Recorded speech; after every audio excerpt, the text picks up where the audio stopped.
안녕하십니까? 다시 쓰는 경제 이야기입니다. 이번에는 금리 인하에 관해 이야기할까 합니다. 경제가 어려울 때 어김없이 등장하는 말이 있는데, 금리를 인하하면 경제가 좋아진다는 이야기입니다. 금리 인하가 우리 경제에 어떤 영향을 미치는지 살펴보겠습니다. 예컨대 어느 지역에 양들이 사는 나라가 있습니다. 이 양들은 목초지에서 풀을 뜯으며 살아가고 있습니다. 그런데 이 나라 목초지는 A 지역과 B 지역으로 나누어져 있습니다. 그런데 A 지역의 목초지는 넓고 소수의 양들이 살고 있고, B 지역의 목초지는 좁은 지역에서 다수의 양이 살고 있습니다. 그리고 A 지역 양들은 창고에 건초도 많이 쌓여 있습니다. 그러나 B 지역 창고는 텅텅 비어 있고, 오히려 A 지역에서 빌린 건초의 이자도 갚아야 하는 실정입니다. 그래서 그런지 이 양들이 사는 나라는 경제가 잘 돌아가지 않았습니다. 상황이 안 좋아지자 B 지역에 사는 양들은 아주 곤란한 처지가 되었습니다. 빌린 건초는 말할 것도 없고 그 이자조차 갚지 못하게 되었습니다. 그런데 A 지역에 있는 경제 전문가가 이런 주장을 하였습니다.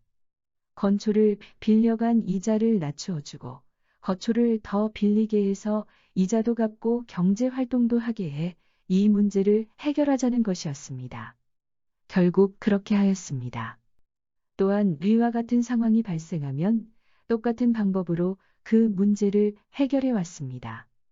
그러나 그 과정이 계속되면서 건초의 빚은 산더미처럼 쌓이게 되었고, 이제 더는 내려줄 이자도 없는 상태가 되었습니다.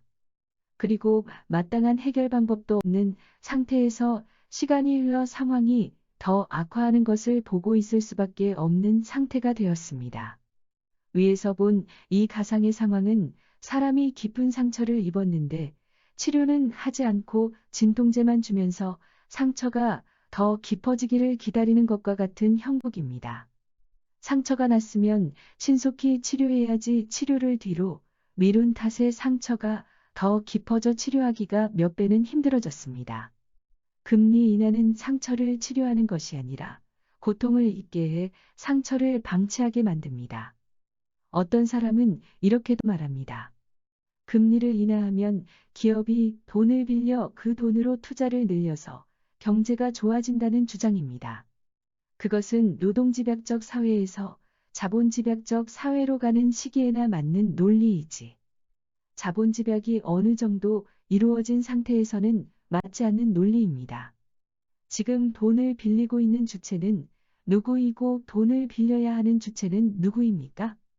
기업은 돈이 있어도 본국에는 투자하지 않고 인건비가 싼 외국에 투자하는, 이 시국에서 설득력이 떨어지는 낡은 주장입니다. 그리고 이런 말을 하는 사람도 있습니다. 아직 우리나라는 금리를 더 내릴 수 있는 여력이 있다. 라는 말입니다. 정말 무섭습니다. 더 망가져가는 경제 상황을 지켜볼 여력이 있다는 말일까요? 그리고 금리가 높아야 한다는 주장이 아닙니다.